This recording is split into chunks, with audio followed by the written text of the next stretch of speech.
नमस्कार। मैं वीके शास्त्री अपने चैनल के माध्यम से आप सभी दर्शकों का बहुत बहुत स्वागत करता हूं। वर्ष 2023 का पहला चंद्र ग्रहण 5 मई 2023 को लगेगा। ये चंद्र ग्रहण वैशाख मास की पूर्णिमा तिथि को लगेगा और तुला राशि में विशाखा नक्षत्र में लगेगा। इस ग्रहण के दौरान कई दुर्लभ संयोग बन रहे हैं जो ग्रहण के दौरान पहली बार बनेंगे। इस ग्रहण के दौरान सूर्य, बुध, गुरु और राहु का चतुर्ग्रही योग बनेगा और शुक्र मंगल की युति भी बनेगी। ग्रहण की घटना को ज्योतिषी दृष्टिकोण से बहुत ही महत्वपूर्ण माना जाता है। हालांकि वैज्ञानिक नज़रिए से ये एक खगोलीय घटना है, लेकिन ग्रहण के दौरान जो विकिरण उत्सर्जित होते हैं, जो रेडिएशंस निकलते हैं, उनका दुष्प्रभाव तो समस्त चराचर जगत पर, पूरे विश्व पर पड़ता ही है। इसलिए सावधानी तो अपेक्षित है। ऐसी मान्यता है कि ग्रहण के दौरान कोई भी शुभ कार्य नहीं किया जाता, लेकिन ग्रहण का प्रभाव लगभग 1 माह तक रहता है, क्योंकि सूर्य और चंद्रमा जब पीड़ित अवस्था से बाहर आते हैं तो अपना पूरा शुभ फल प्रदान करते हैं। 20 अप्रैल को पहला सूर्य ग्रहण लग चुका है और ठीक 15 दिन बाद पहला चंद्र ग्रहण लगेगा। ये चंद्र ग्रहण भारतीय समय के अनुसार 5 मई को रात्रि 8:45 पर शुरू होगा और रात्रि 1 बजे समाप्त होगा। ये चंद्र ग्रहण दक्षिण पश्चिम यूरोप, दक्षिण पश्चिम एशिया, अफ्रीका, उत्तरी अमेरिका, अटलांटिक क्षेत्र, पैसिफिक क्षेत्र और हिंद महासागर के कुछ हिस्सों में नजर आएगा। हालांकि भारत में ये चंद्र ग्रहण सहज दृश्य नहीं होगा, क्योंकि ये उपछाया चंद्र ग्रहण है, लेकिन दक्षिण भारत के समुद्र तटीय इलाकों में कहीं कहीं ये दिखाई भी पड़ सकता है। उपछाया चंद्र ग्रहण होने के कारण भारत में सूतक काल मान्य नहीं होगा, लेकिन चंद्र ग्रहण का प्रभाव तो पड़ेगा ही, इसलिए सावधानी और उपाय तो करते ही रहना होगा। विश्व के जिन जिन हिस्सों में ये चंद्र ग्रहण दिखाई देगा वहाँ सूतक काल मान्य होगा और ये सूतक काल चंद्र ग्रहण के 9 घंटे पहले शुरू होगा। 11:45 से शुरू होगा और रात्रि 1 बजे समाप्त होगा। तो इस वीडियो में हम बात करेंगे ग्रहण के दौरान रखी जाने वाली सावधानियों के बारे में, गर्भवती महिलाओं के लिए विशेष सावधानियां और उपायों के बारे में। फिर बात करेंगे वृषभ राशि के जातकों के जीवन पर इस ग्रहण का क्या प्रभाव पड़ेगा। ये विश्लेषण आपकी चंद्र राशि के आधार पर किया जा रहा है। और दूसरी बात, कमेंट बॉक्स में किसी भी अनजान व्यक्ति के द्वारा दिए गए नंबर पर भूल करके भी कांटेक्ट मत कीजिएगा, आपके साथ फ्रॉड हो सकता है।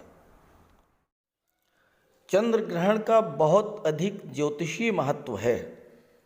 चंद्रमा हमारा मन है और हमारे मन पर चंद्रमा का नियंत्रण होता है। चंद्रमा मन, मस्तिष्क, सोच, विचारधारा, संवेदना और कल्पना शक्ति का कारक है। मन के हारे हार है, मन के जीते जीत। और यही चंद्रमा जब पीड़ित होता है तो हमारा मन, मस्तिष्क और हमारी सोच भी प्रभावित होती है।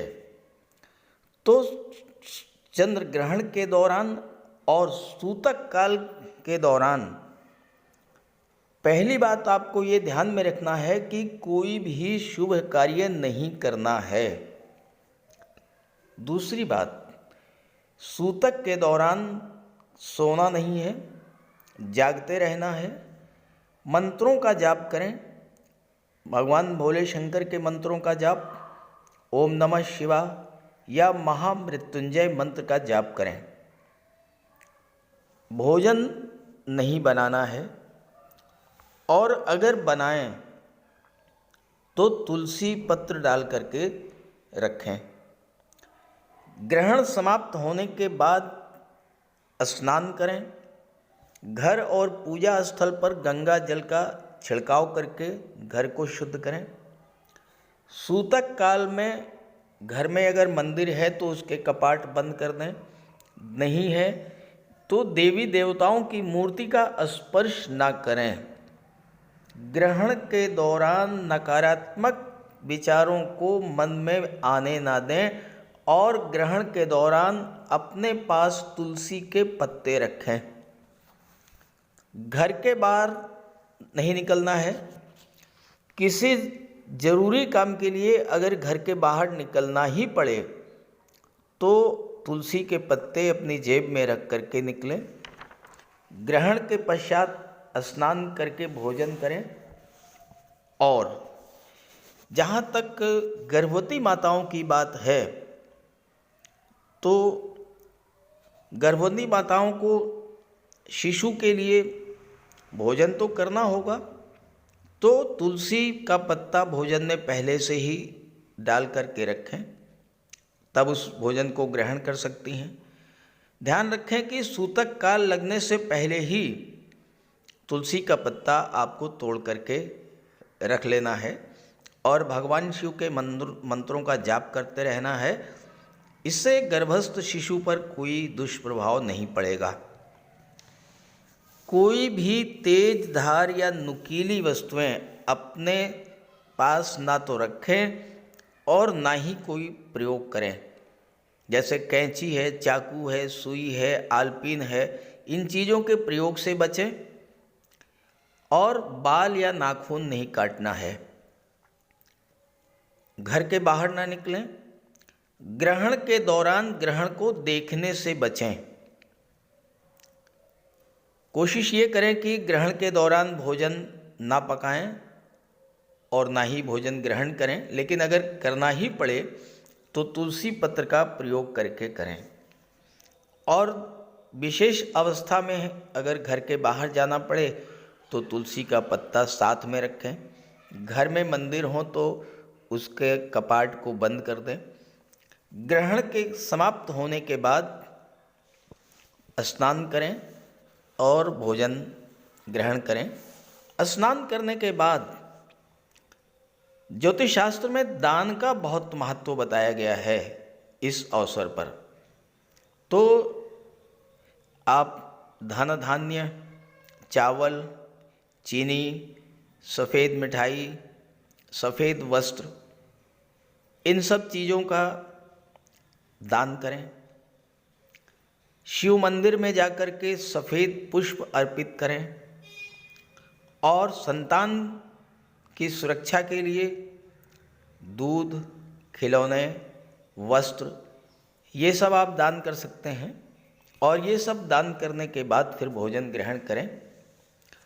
तो ये तो रहा चंद्र ग्रहण पर उपाय और गर्भवती माताओं के लिए विशेष उपाय। अब बात कर लेते हैं इस चंद्र ग्रहण का किन किन राशियों पर विशेष प्रभाव पड़ेगा।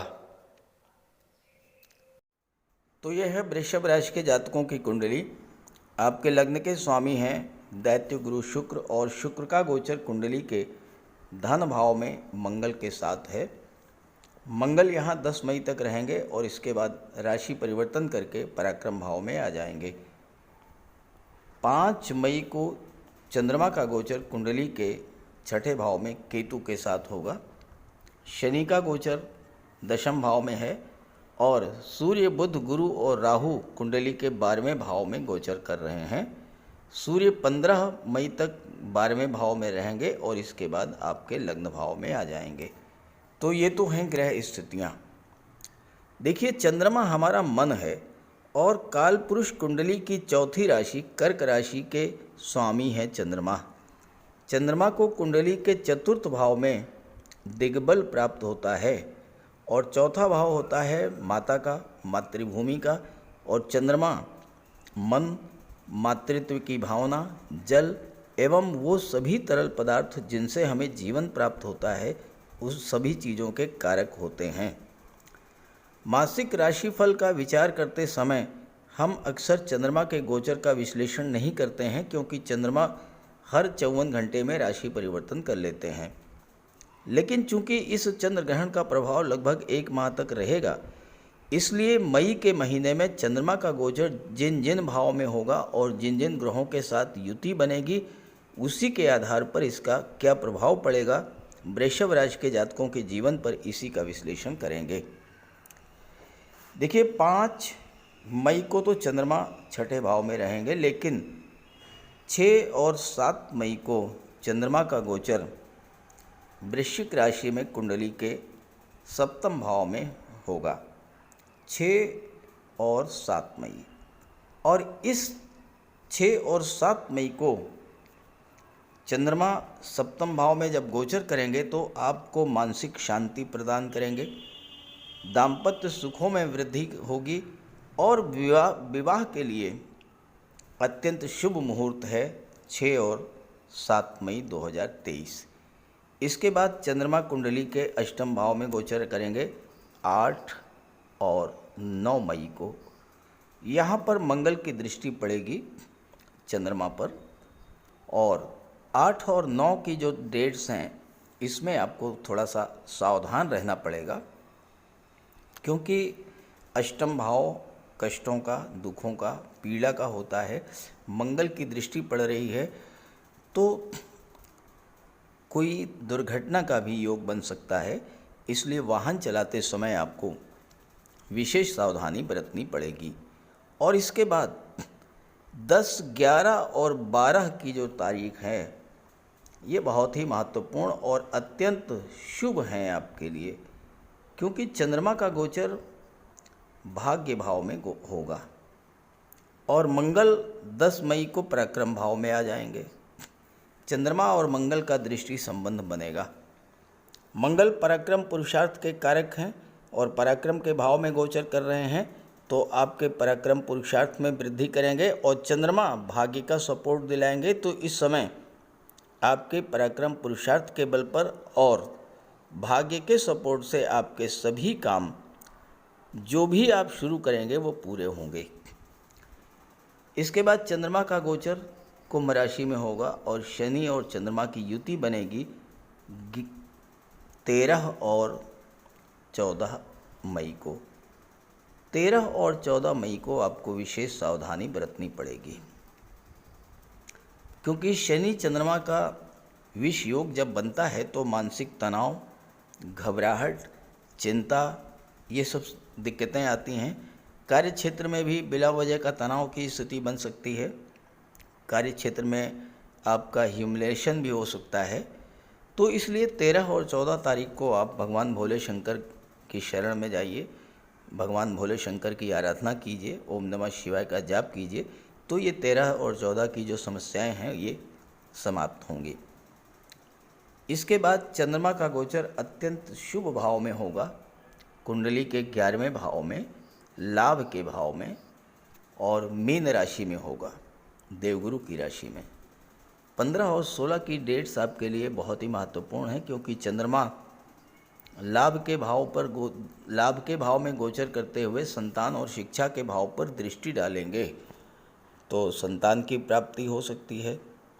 छात्रों के लिए ये समय अच्छा रहेगा और धन का लाभ भी हो सकता है। इसके बाद 17 और 18 को चंद्रमा मेष राशि में गोचर करेंगे, जहाँ पर राहु, सूर्य और बुध गुरु गोचर कर रहे हैं। अब सूर्य तो लग्न भाव में आ जाएंगे, चंद्रमा, बुध, गुरु और राहु की युति बनेगी। 4 ग्रह विदेश भाव में बैठेंगे, तो 17 और 18 की जो डेट्स हैं ये आपके लिए विदेश जाने का प्रबल योग बनाएंगी। और 17-18 के बाद 19 और 20 की जो डेट हैं इसमें चंद्रमा आपके लग्न भाव में गोचर करेंगे। सूर्य के साथ चंद्रमा का गोचर होगा। 2 परम मित्र ग्रह जब आपके लग्न भाव में गोचर करेंगे तो आपके व्यक्तित्व में बहुत बड़ा सकारात्मक परिवर्तन देखने को मिलेगा। आपका मन भी शांत रहेगा, सुख अनुभव करेंगे, दाम्पत्य सुखों में वृद्धि होगी और विवाह का भी योग बनेगा 19 और 20 मई को।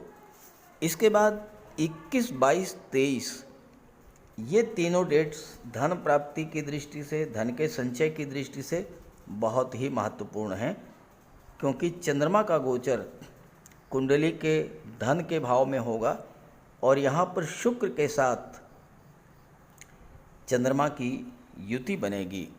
अब दोनों ही अत्यंत शुभ और सौम्य ग्रह हैं, तो यहाँ पर धन की प्राप्ति भी होगी, परिवार का विस्तार भी होगा और चंद्रमा की दृष्टि, शुक्र की दृष्टि जब अष्टम भाव पर पड़ेगी तो इनहेरिटेंस यानी कोई पैतृक संपत्ति से भी आपको लाभ मिल सकता है।